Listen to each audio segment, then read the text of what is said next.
Joseph মেরিকে তার স্ত্রী হিসেবে গ্রহণ করার পরপরই দুইজন মানুষ একটি নতুন জীবন শুরু করল। সেই সময় রোমান সম্রাট অগাস্টাস আদেশ দিলেন যে পুরো দেশে একটি জনগণনা নিবন্ধিত করা হোক। জিহুদার দেশের সমস্ত মানুষ, যা রোমের শাসনের অধীনে ছিল, তাকে তার জন্মস্থানে ফিরে যেতে হয়েছিল এবং তার নাম নিবন্ধন করতে হয়েছিল। জোসেফ ছিল দাউদের বংশধর। আমাকে বেথলেহেমে যেতে হয়েছিল, গালিলির নাজরেত থেকে অনেক দূরে। মেরি ইতিমধ্যেই গর্ভবতী ছিল এবং তার শরীর ভারী হয়ে যাচ্ছিল।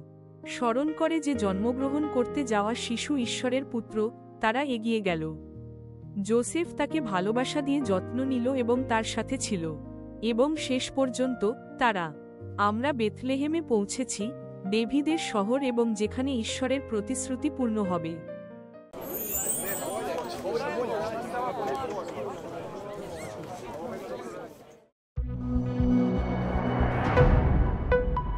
Hello, Christian.